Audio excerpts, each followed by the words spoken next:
The Woman in White by Wilkie Collins.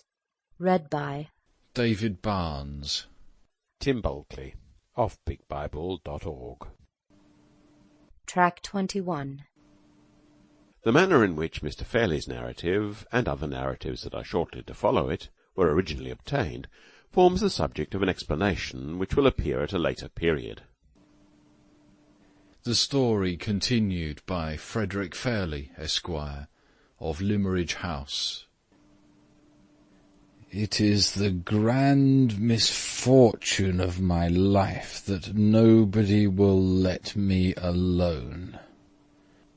Why, I ask everybody, why worry me? Nobody answers that question, and nobody lets me alone. Relatives, friends, and strangers all combine to annoy me. What have I done, I ask myself. I ask my servant Louis 50 times a day, what have I done? Neither of us can tell. Most extraordinary. The last annoyance that has assailed me is the annoyance of being called upon to write this narrative. Is a man in my state of nervous wretchedness capable of writing narratives? When I put this extremely reasonable objection, I'm told that certain very serious events relating to my niece have happened within my experience, and that I am the fit person to describe them on that account. I am threatened, if I fail to exert myself in the manner required, with consequences which I cannot so much as think of without perfect prostration. There is really no need to threaten me. Shattered by my miserable health and my family troubles, I am incapable of resistance. If you insist, you take your unjust advantage of me, and I give way immediately. I will endeavour to remember what I can, under protest, and to write what I can, also under protest, and what I can't remember and can't write, Louis must remember and write for me. He is an ass, and I'm an invalid, and we are likely to make all sorts of mistakes between us. How humiliating! I'm told to remember dates. Good heavens, I never did such a thing in my life. How am I to begin now? I have asked Louis. He is not quite such an ass as I have hitherto supposed. He remembers the date of the event within a week or two, and I remember the name of the person. The date was towards the end of June or the beginning of July, and the name, in my opinion a remarkably vulgar one, was Fanny. At the end of June or the beginning of July, then, I was reclining in my customary state, surrounded by the various objects of art which I have collected about me to improve the taste of the barbarous people in my neighbourhood. That is to say, I had the photographs of my pictures, and prints, and coins, and so forth, all about me, which I intend one of these days to present. The photographs, I mean, if the clumsy English language will let me mean anything, to present to the institution at Carlisle. Horrid place, with a view to improving the tastes of the members, Goths and Vandals to a man. It might be supposed that a gentleman who was in course of conferring a great national benefit on his countrymen was the last gentleman in the world to be unfeelingly worried about private difficulties and family affairs. Quite a mistake, I assure you, in my case. However, there I was, reclining, with my art treasures about me, and wanting a quiet morning. Because I wanted a quiet morning, of course, Louis came in. It was perfectly natural that I should inquire what the deuce he meant by making his appearance when I had not rung the bell. I seldom swear. It is such an ungentlemanlike habit. But when Louis answered with a grin, I think it was also perfectly natural that I should damn him for grinning. At any rate, I did. This rigorous mode of treatment, I have observed, invariably brings persons in the lower class of life to their senses. It brought Louis to his senses. He was so obliging as to leave off grinning, and inform me that a young person was outside waiting to see me. He added, with the odious talkativeness of servants, that her name was Fanny. Who is Fanny? Lady Glyde's maid, sir. What does Lady Glyde's maid want with me? A letter, sir. Take it. She refuses to give it to anybody but you, sir. Who sends the letter? Miss Halcombe, sir. The moment I heard Miss Halcombe's name, I gave up. It is a habit of mine always to give up to Miss Halcombe. I find by experience that it saves noise. I gave up on this occasion. Dear Marion. Let Lady Glyde's maid come in, Louis. Stop.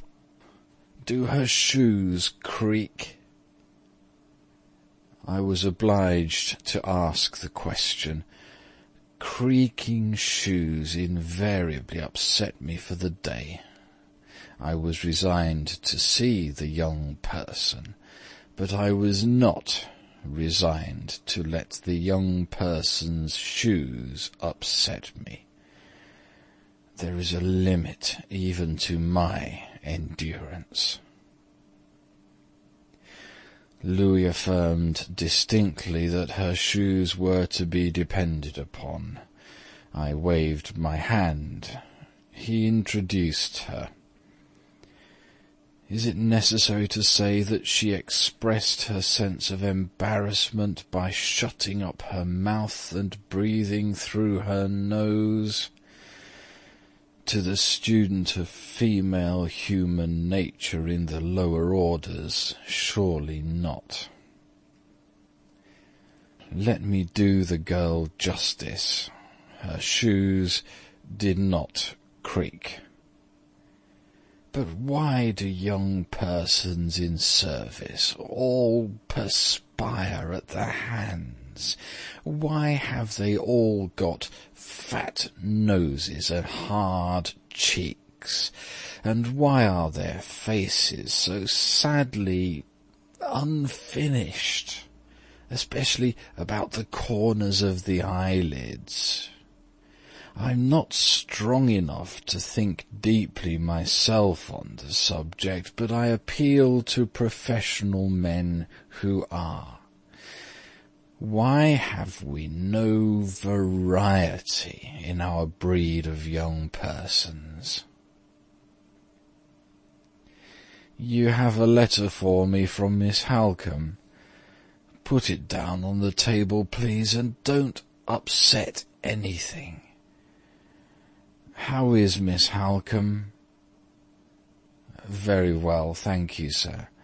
"And Lady Glyde?" I received no answer. The young person's face became more unfinished than ever, and I think she began to cry. I certainly saw something moist about the eyes. Tears or perspiration? Louis, whom I've just consulted, is inclined to think tears. He is in her class of life, and he ought to know best. Let us say tears. Except when the refining process of art judiciously removes from them all semblance to nature, I distinctly object to tears. Tears are scientifically described as a secretion. I can understand that a secretion may be healthy or unhealthy, but I cannot see the interest of a secretion from a sentimental point of view. Perhaps my own secretions being all wrong together, I'm a little prejudiced on the subject. No matter, I behaved on this occasion with all possible propriety and feeling. I closed my eyes and said to Louis, "Endeavour to ascertain what she means." Louis endeavoured, and the young person endeavoured. They succeeded in confusing each other to such an extent that I am bound in common gratitude to say they really amused me. I think I shall send for them again when I am in low spirits. I've just mentioned this idea to Louis. Strange to say, it seems to make him uncomfortable. Poor devil! Surely I'm not expected to repeat my niece's maid's explanation of her tears, interpreted in the English of my Swiss valet. The thing is manifestly impossible. I can give my own impressions and feelings, perhaps. Will that do as well? Please say yes. My idea is that she began by telling me, through Louis, that her master had dismissed her from her mistress's service. Observe throughout the strange irrelevancy of the young person. Was it my fault that she had lost her place? On her dismissal, she had gone to the inn to sleep. I don't keep the inn. Why mention it to me? Between 6 o'clock and 7, Miss Halcombe had come to say good-bye, and had given her 2 letters, one for me and one for a gentleman in London. I am not a gentleman in London. Hang the gentleman in London. She had carefully put the 2 letters into her bosom. What have I to do with her bosom? She had been very unhappy when Miss Halcombe had gone away again. She had not had the heart to put bit or drop between her lips till it was near bedtime, and then, when it was close on 9 o'clock, she had thought she would like a cup of tea. Am I responsible for any of these vulgar fluctuations which begin with unhappiness and end with tea? Just as she was warming the pot. I give the words on the authority of Louis, who says he knows what they mean, and wishes to explain, but I snub him on principle.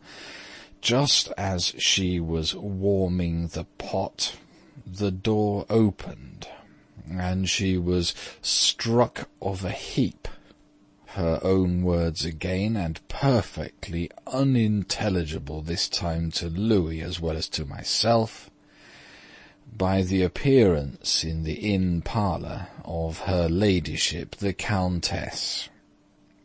I give my niece's maid's description of my sister's title with a sense of the highest relish. My poor dear sister is a tiresome woman who married a foreigner. To resume, the door opened, her ladyship the Countess appeared in the parlour, and the young person was struck of a heap. Most remarkable. I must really rest a little before I can go on any farther.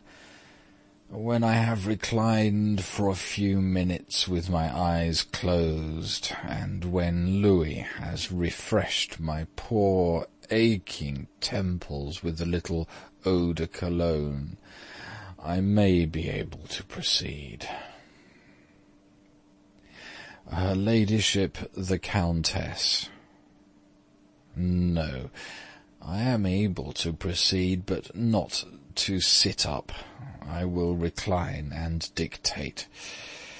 Louis has a horrid accent, but he knows the language and can write.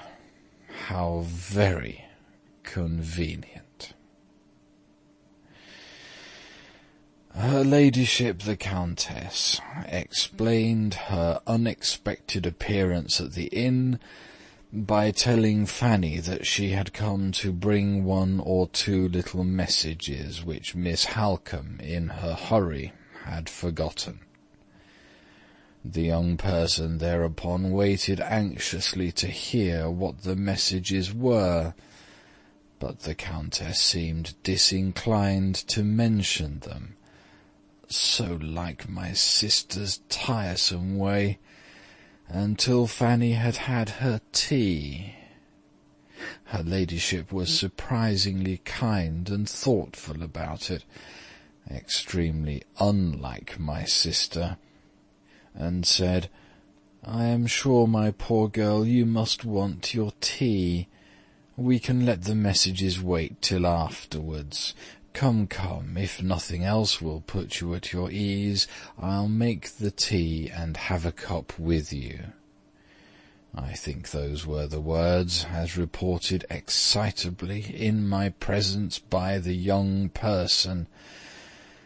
At any rate, the Countess insisted on making the tea, and carried her ridiculous ostentation of humility so far as to take one cup herself, and to insist on the girl's taking the other. The girl drank the tea, and according to her own account, solemnized the extraordinary occasion 5 minutes afterwards by fainting dead away for the first time in her life. Here again I use her own words. Louis thinks they were accompanied by an increased secretion of tears. I cannot say myself, the effort of listening being quite as much as I could manage. My eyes were closed. Where did I leave off? Ah, yes, she fainted after drinking a cup of tea with the Countess, a proceeding which might have interested me if I had been her medical man, but being nothing of the sort, I felt bored by hearing of it, nothing more. When she came to herself, in half an hour's time, she was on the sofa, and nobody was with her but the landlady. The Countess, finding it too late to remain any longer at the inn, had gone away as soon as the girl showed signs of recovering, and the landlady had been good enough to help her upstairs to bed. Left by herself, she had felt in her bosom. I regret the necessity of referring to this part of the subject a second time, and had found the 2 letters there quite safe, but strangely crumpled. She had been giddy in the night, but had got up well enough to travel in the morning.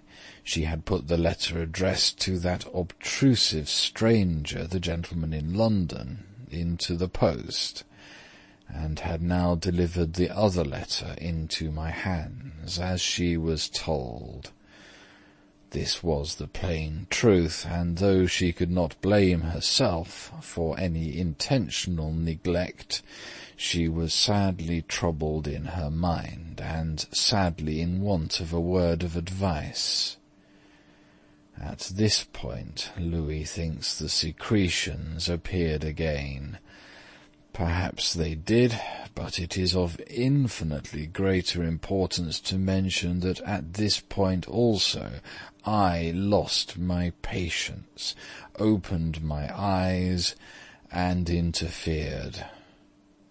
"What is the purport of all this?" I inquired. My niece's irrelevant maid stared and stood speechless. "Endeavour to explain," I said to my servant. "Translate me, Louis." Louis endeavoured and translated. In other words, he descended immediately into a bottomless pit of confusion, and the young person followed him down. I really don't know when I have been so amused. I left them at the bottom of the pit as long as they diverted me.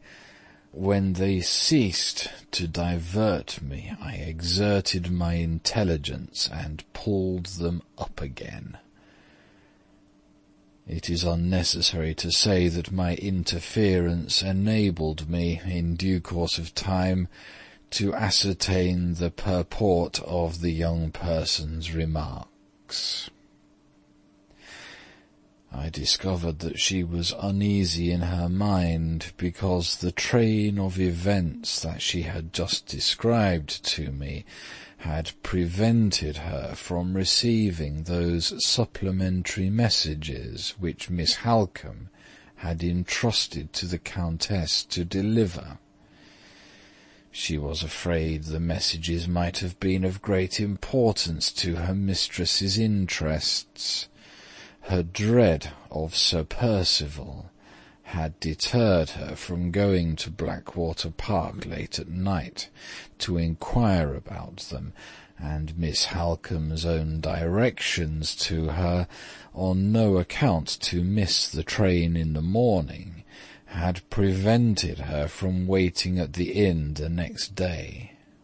She was most anxious that the misfortune of her fainting fit should not lead to the second misfortune of making her mistress think her neglectful, and she would humbly beg to ask me whether I would advise her to write her explanations and excuses to Miss Halcombe, requesting to receive the messages by letter if it was not too late.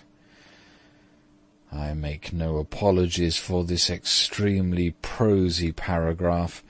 I have been ordered to write it. There are people, unaccountable as it may appear, who actually take more interest in what my niece's maid said to me on this occasion than in what I said to my niece's maid. Amusing perversity. I should feel very much obliged to you, sir, if you would kindly tell me what I had better do, remarked the young person. Let things stop as they are, I said, adapting my language to my listener. I invariably let things stop as they are. Yes, is that all? If you think it would be a liberty in me, sir, to write, of course I wouldn't venture to do so, but I am so very anxious to do all I can to serve my mistress faithfully. People in the lower class of life never know when or how to go out of a room. They invariably require to be helped out by their betters. I thought it high time to help the young person out. I did it with 2 judicious words, "Good morning." Something outside or inside this singular girl suddenly creaked. Louis, who was looking at her, which I was not, says she creaked when she curtsied. Curious. Was it her shoes, her stays, or her bones? Louis thinks it was her stays. Most extraordinary. As soon as I was left by myself, I had a little nap. I really wanted it. When I awoke again, I noticed dear Marian's letter. If I had had the least idea of what it contained, I should certainly not have attempted to open it. Being, unfortunately for myself, quite innocent of all suspicion, I read the letter. It immediately upset me for the day. I am by nature one of the most easy-tempered creatures that ever lived. I make allowances for everybody, and I take offence at nothing. But as I have before remarked, there are limits to my endurance. I laid down Marian's letter, and justly felt myself an injured man. I am about to make a remark. It is, of course, applicable to the very serious matter now under notice, or I should not allow it to appear in this place. Nothing, in my opinion, sets the odious selfishness of mankind in such a repulsively vivid light as the treatment, in all classes of society, which the single people receive at the hands of the married people.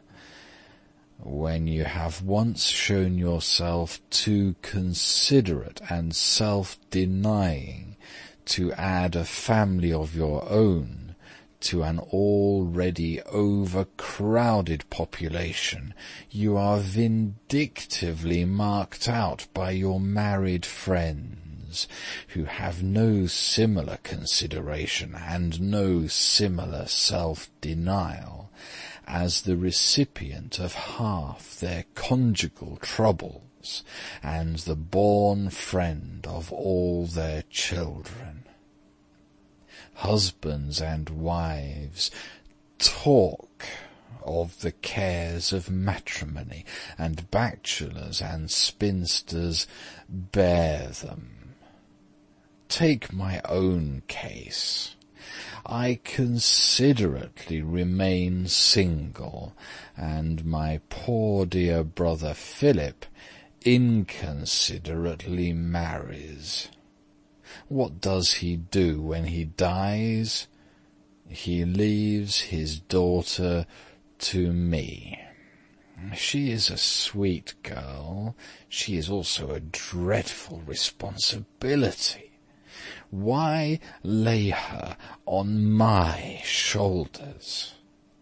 Because I am bound, in the harmless character of a single man, to relieve my married connections of all their own troubles.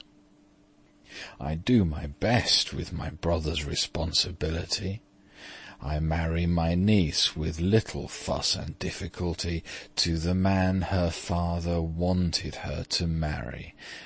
She and her husband disagree, and unpleasant consequences follow. What does she do with those consequences? She transfers them to me. Why transfer them to me? Because I am bound, in the harmless character of a single man, to relieve my married connections of all their own troubles. Poor single people, poor human nature. It is quite unnecessary to say that Marian's letter threatened me. Everybody threatens me. All sorts of horrors were to fall on my devoted head if I hesitated to turn Limmeridge House into an asylum for my niece and her misfortunes. I did hesitate, nevertheless. I have mentioned that my usual course hitherto had been to submit to dear Marian and save noise, but on this occasion the consequences involved in her extremely inconsiderate proposal were of a nature to make me pause. If I opened Limmeridge House as an asylum to Lady Glyde, what security had I against Sir Percival Glyde's following her here in a state of violent resentment against me for harbouring his wife? I saw such a perfect labyrinth of troubles involved in this proceeding that I determined to feel my ground, as it were. I wrote, therefore, to dear Marian to beg, as she had no husband to lay claim to her, that she would come here by herself first and talk the matter over with me. If she could answer my objections to my own perfect satisfaction, then I assured her that I would receive our sweet Laura with the greatest pleasure, but not otherwise. I felt, of course, at the time that this temporizing on my part would probably end in bringing Marian here in a state of virtuous indignation, banging doors. But then the other course of proceeding might end in bringing Sir Percival here in a state of virtuous indignation, banging doors also. And of the two indignations and bangings, I preferred Marian's, because I was used to her. Accordingly, I dispatched the letter by return of post. It gained me time, at all events, and, oh dear me, what a point that was to begin with! When I am totally prostrated. Did I mention that I was totally prostrated by Marian's letter? It always takes me 3 days to get up again. I was very unreasonable. I expected 3 days of quiet. Of course, I didn't get them. The 3rd day's post brought me a most impertinent letter from a person with whom I was totally unacquainted. He described himself as the acting partner of our man of business, our dear pig-headed old Gilmore, and he informed me that he had lately received, by the post, a letter addressed to him in Miss Halcombe's handwriting.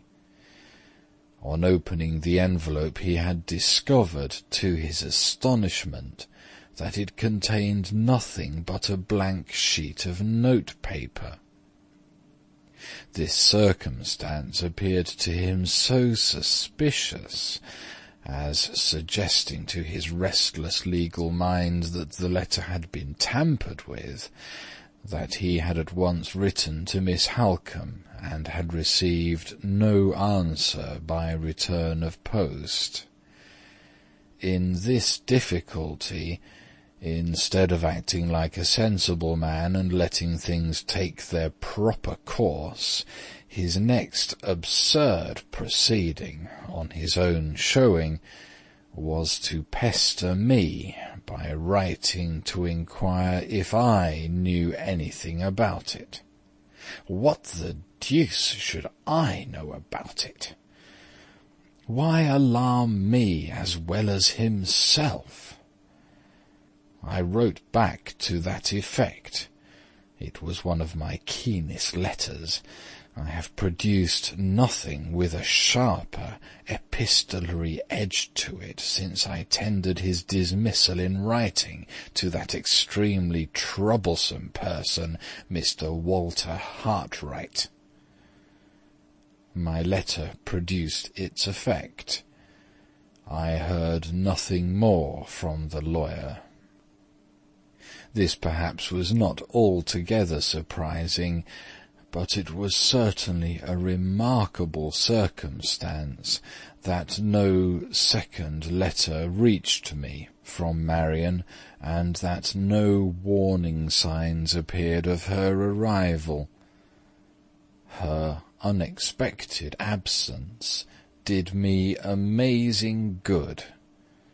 It was so very soothing and pleasant to infer, as I did of course, that my married connections had made it up again. 5 days of undisturbed tranquillity, of delicious single blessedness, quite restored me. On the 6th day I felt strong enough to send for my photographer and to set him at work again on the presentation copies of my art treasures, with a view, as I have already mentioned, to the improvement of taste in this barbarous neighbourhood. I had just dismissed him to his workshop, and had just begun coquetting with my coins, when Louis suddenly made his appearance with a card in his hand. "Another young person," I said. "I won't see her. In my state of health, young persons disagree with me. Not at home." "It is a gentleman this time, sir." A gentleman, of course, made a difference. I looked at the card. Gracious heaven! My tiresome sister's foreign husband, Count Fosco. Is it necessary to say what my first impression was when I looked at my visitor's card? Surely not. My sister having married a foreigner, there was but one impression that any man in his senses could possibly feel. Of course, the Count had come to borrow money of me. "Louis," I said, "do you think he would go away if you gave him 5 shillings? Louis looked quite shocked. He surprised me inexpressibly by declaring that my sister's foreign husband was dressed superbly, and looked the picture of prosperity. Under these circumstances my first impression altered to a certain extent. I now took it for granted that the Count had matrimonial difficulties of his own to contend with, and that he had come, like the rest of the family, to cast them all on my shoulders. "Did he mention his business?" I asked. Count Fosco said he had come here, sir, because Miss Halcombe was unable to leave Blackwater Park. Fresh troubles, apparently. Not exactly his own, as I had supposed, but dear Marian's. Troubles, anyway. Oh, dear. "Show him in," I said resignedly. The Count's first appearance really startled me.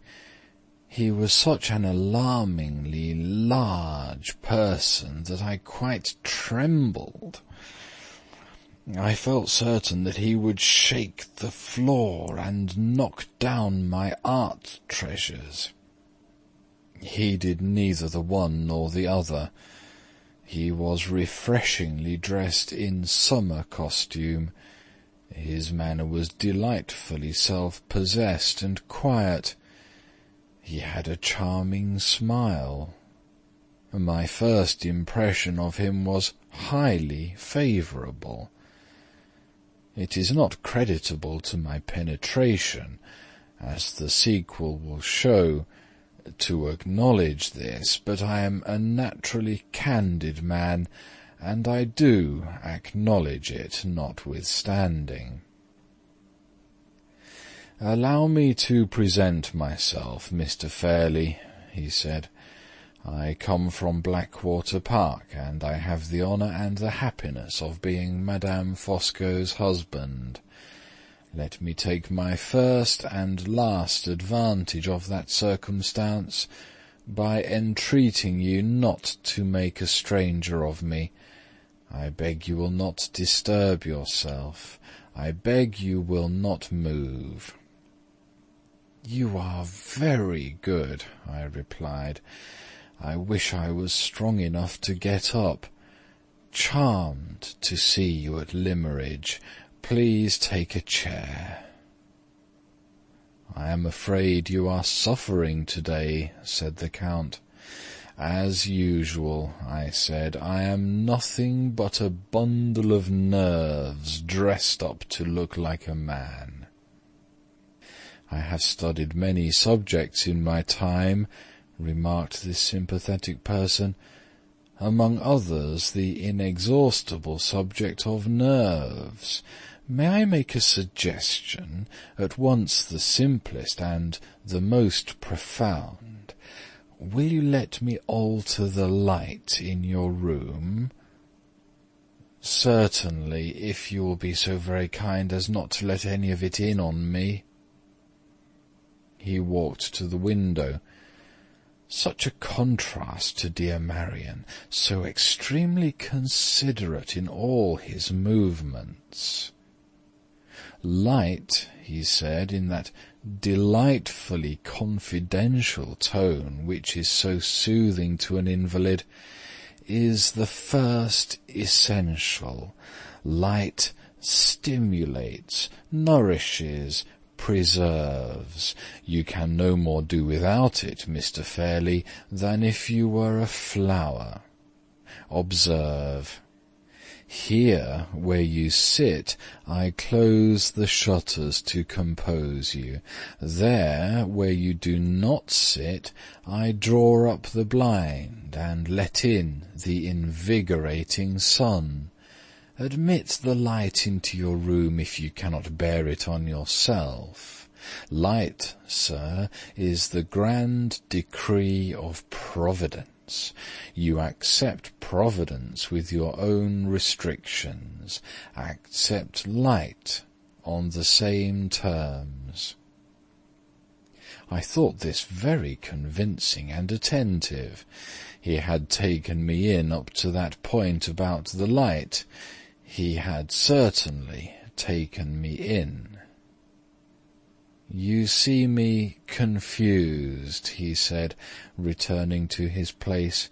"On my word of honour, Mr. Fairley, you see me confused in your presence." "Shocked to hear it, I am sure. May I inquire why?"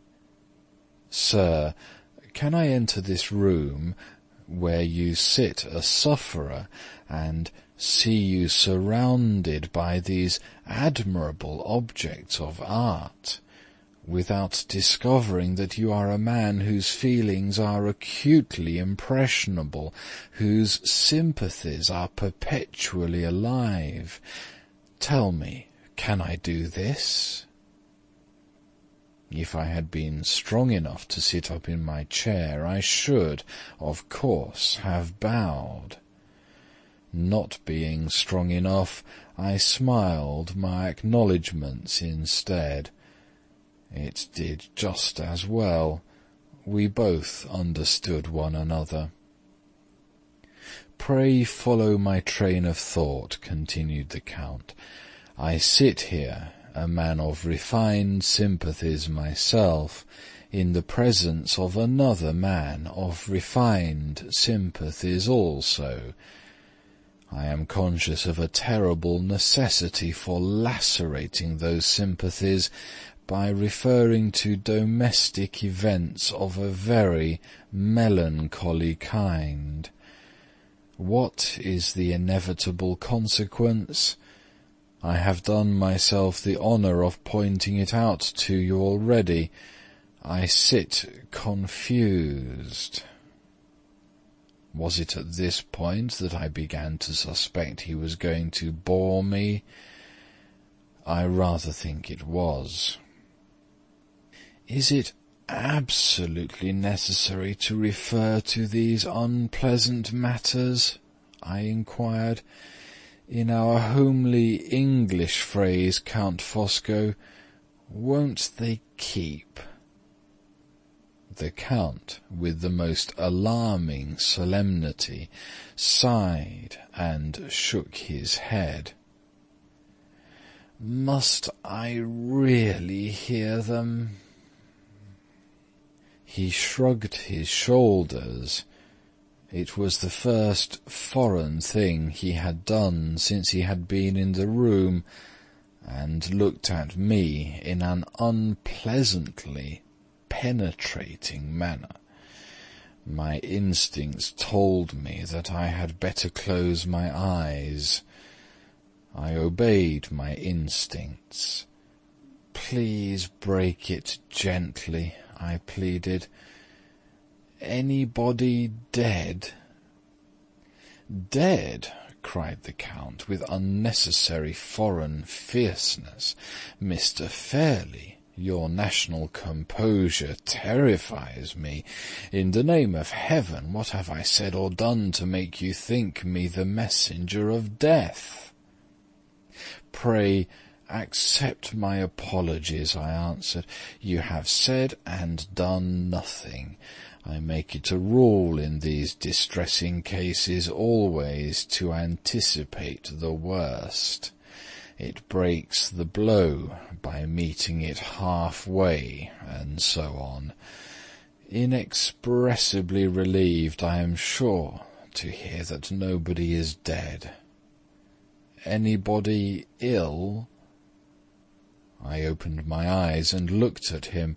He was very yellow when he came in, or had he turned very yellow in the last minute or two?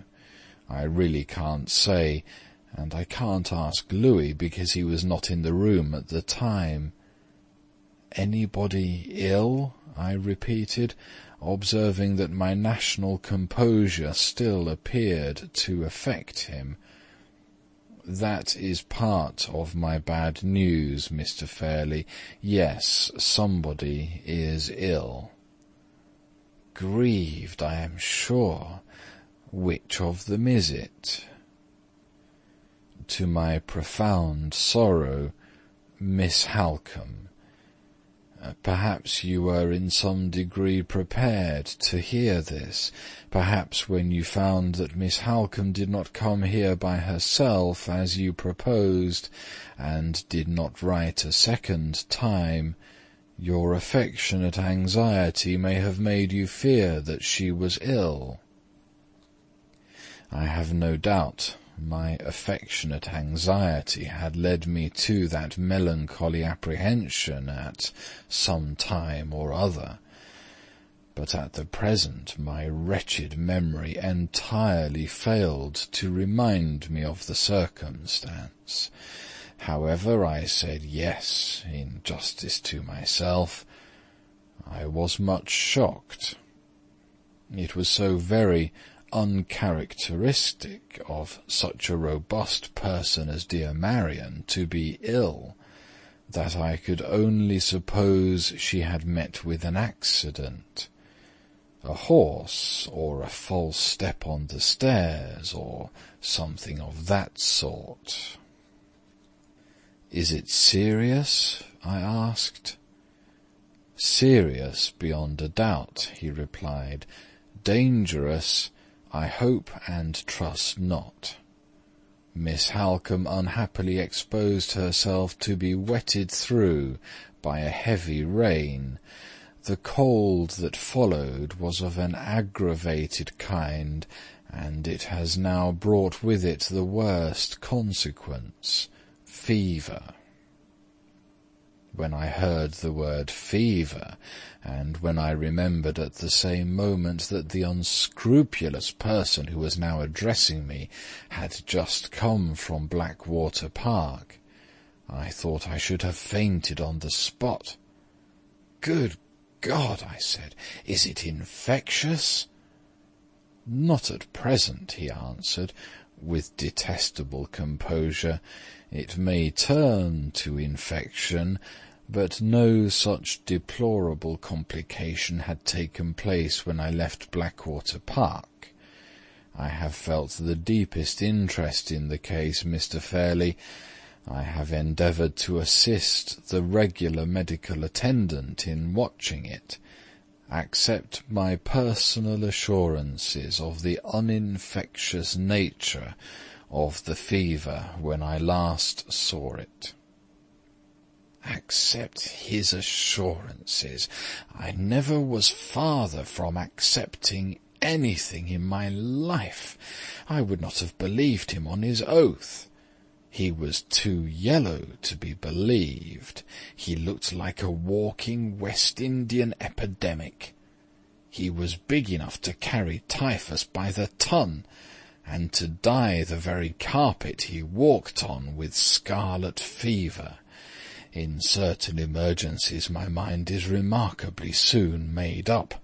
I instantly determined to get rid of him. "You will kindly excuse an invalid," I said, "but long conferences of any kind invariably upset me. May I beg to know exactly what the object is to which I am indebted for the honour of your visit?"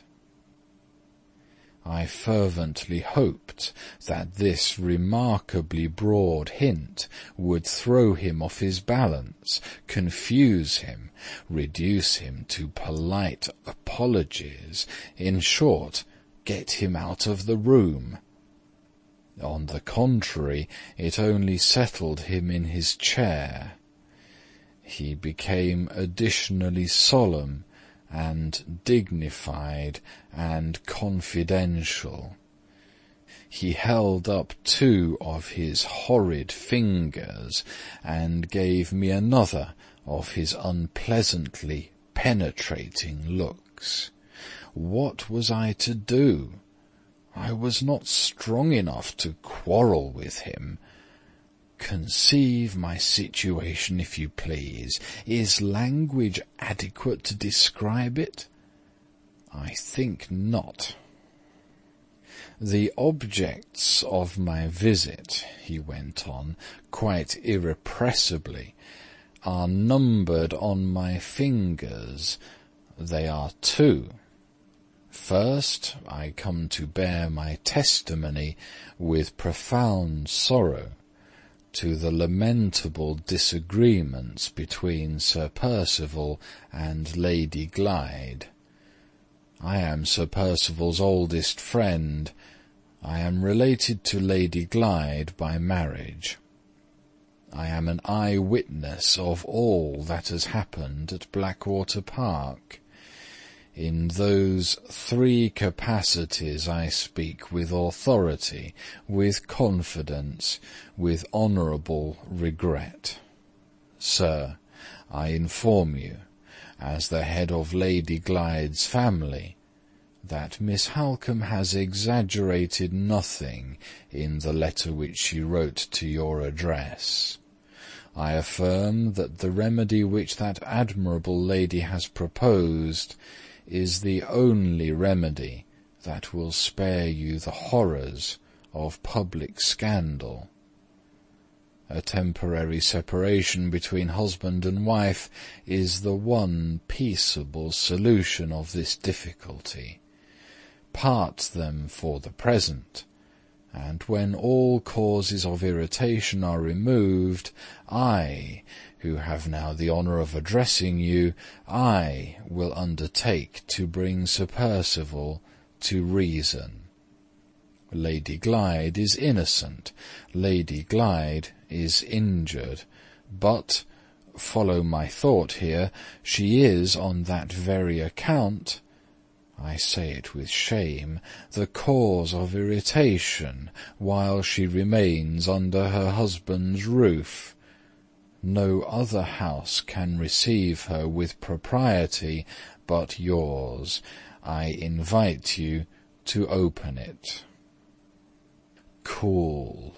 Here was a matrimonial hailstorm pouring in the south of England, and I was invited by a man with fever in every fold of his coat to come out from the north of England and take my share of the pelting. I tried to put the point forcibly, just as I have put it here.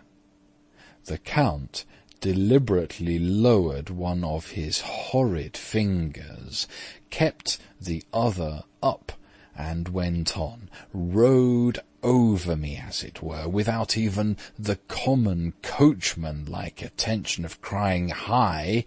before he knocked me down. Follow my thought once more, if you please, he resumed. My first object you have heard. My second object in coming to this house is to do what Miss Halcombe's illness has prevented her from doing herself. My large experience is consulted on all difficult matters at Blackwater Park, and my friendly advice was requested on the interesting subject of your letter to Miss Halcombe. I understood at once, for my sympathies are your sympathies, why you wished to see her here before you pledged yourself to inviting Lady Glyde.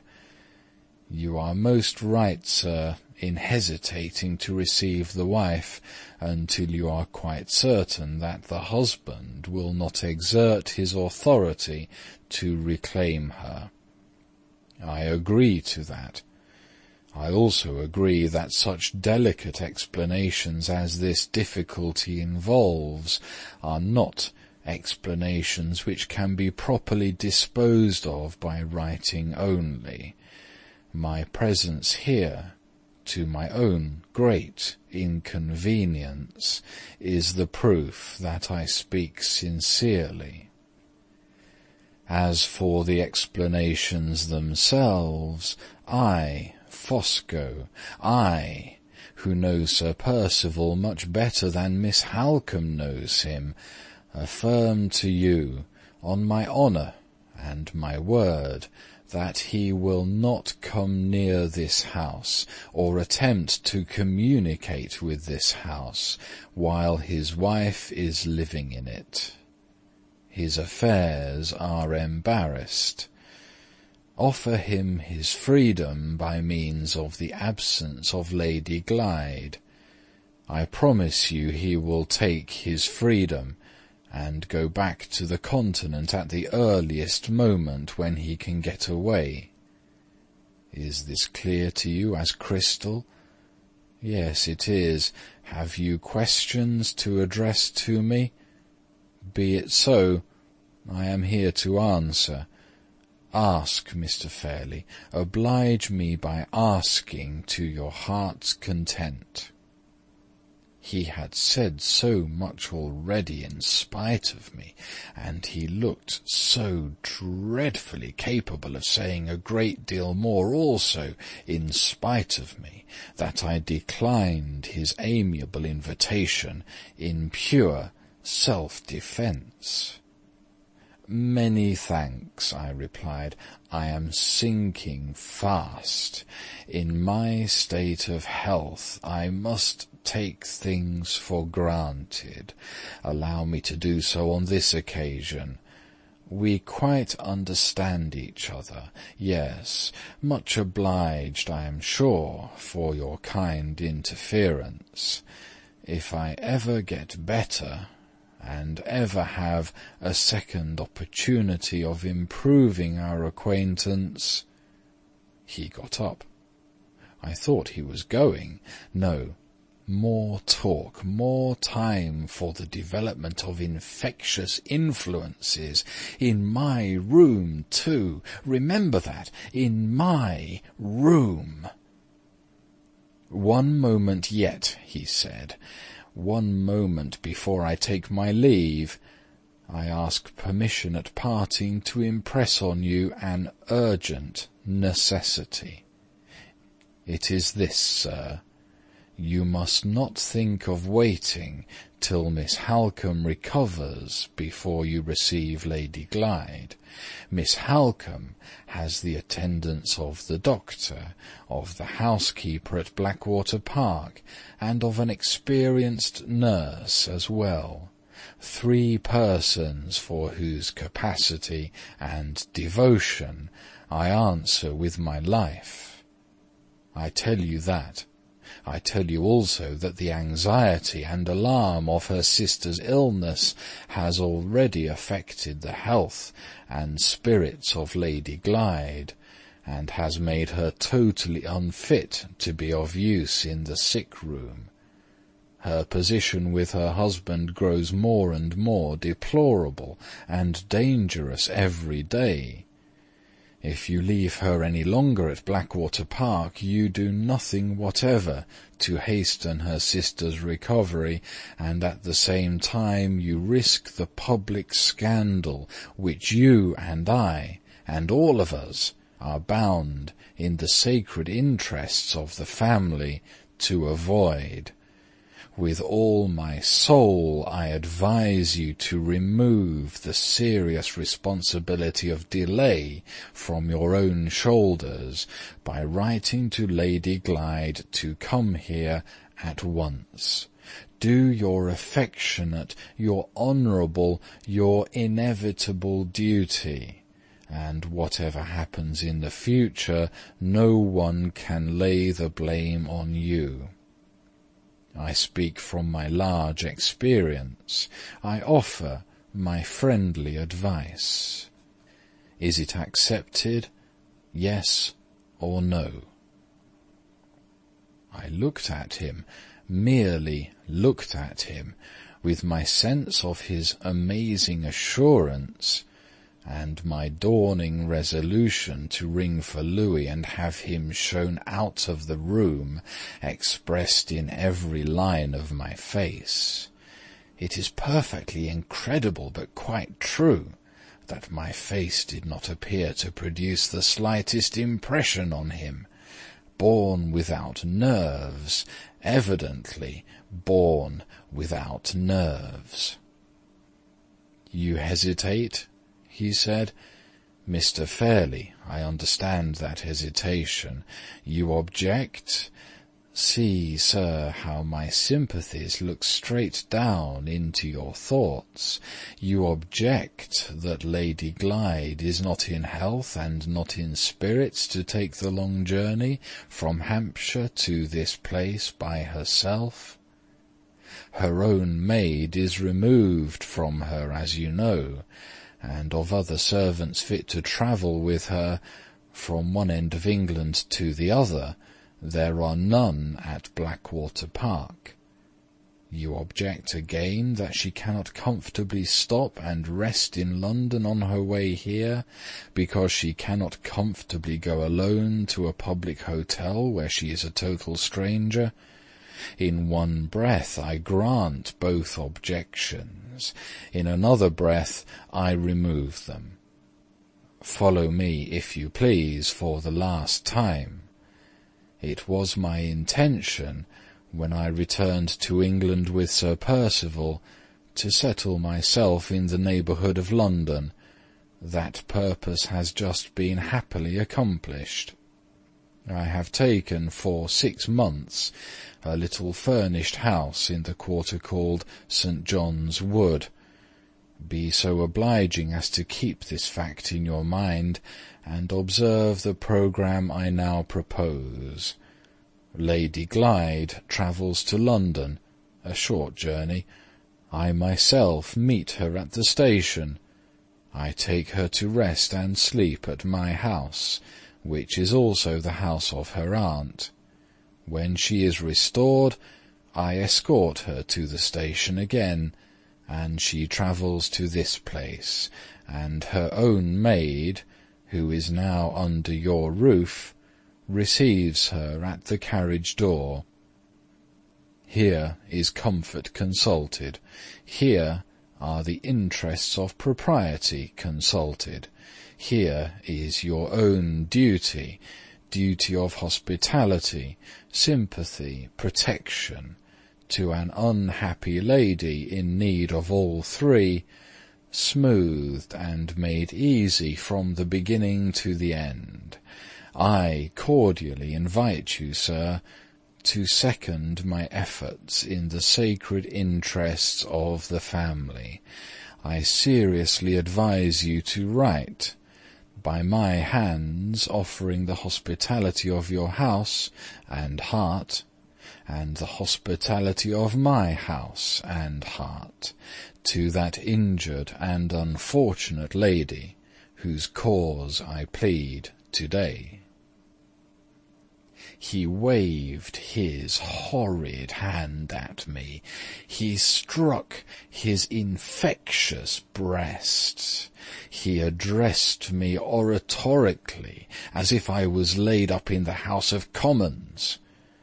It was high time to take a desperate course of some sort. It was also high time to send for Louis, and adopt the precaution of fumigating the room. In this trying emergency an idea occurred to me, an inestimable idea, so to speak, killed 2 intrusive birds with 1 stone.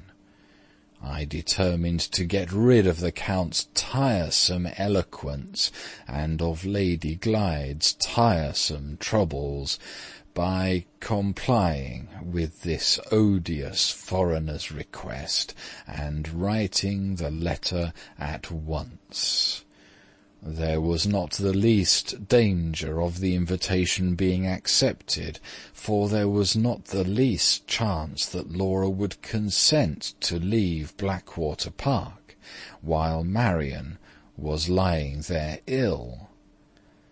How this charmingly convenient obstacle could have escaped the officious penetration of the Count, it was impossible to conceive, but it had escaped him.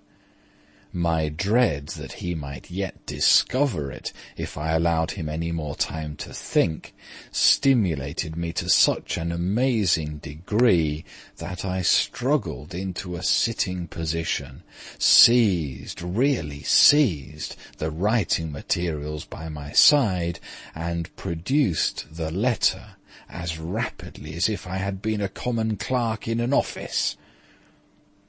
Dearest Laura, please come whenever you like. Break the journey by sleeping in London at your aunt's house. Grieved to hear of dear Marian's illness. Ever affectionately yours. I handed these lines at arm's length to the Count. I sank back in my chair. I said, Excuse me, I am entirely prostrated. I can do no more. Will you rest and lunch downstairs? Love to all, and sympathy, and so on. Good morning." He made another speech. The man was absolutely inexhaustible. I closed my eyes. I endeavoured to hear as little as possible. In spite of my endeavours, I was obliged to hear a great deal. My sister's endless husband congratulated himself and congratulated me on the result of our interview. He mentioned a great deal more about his sympathies and mine. He deplored my miserable health. He offered to write me a prescription. He impressed on me the necessity of not forgetting what he had said about the importance of light. He accepted my obliging invitation to rest and lunch. He recommended me to expect Lady Glyde in 2 or 3 days' time. He begged my permission to look forward to our next meeting, instead of paining himself and paining me by saying farewell. He added a great deal more, which I rejoice to think I did not attend to at the time, and do not remember now. I heard his sympathetic voice travelling away from me by degrees, but, large as he was, I never heard him. He had the negative merit of being absolutely noiseless. I don't know when he opened the door, or when he shut it. I ventured to make use of my eyes again after an interval of silence, and he was gone. I rang for Louis, and retired to my bathroom. Tepid water, strengthened with aromatic vinegar, for myself, and copious fumigation for my study, were the obvious precautions to take, and of course I adopted them. I rejoice to say they proved successful. I enjoyed my customary siesta. I awoke moist and cool. My first enquiries were for the Count. Had we really got rid of him? Yes, he had gone away by the afternoon train. Had he lunched, and if so, upon what? Entirely upon fruit tart and cream. What a man! What a digestion! Am I expected to say anything more? I believe not. I believe I have reached the limits assigned to me. The shocking circumstances which happened at a later period did not, I am thankful to say, happen in my presence.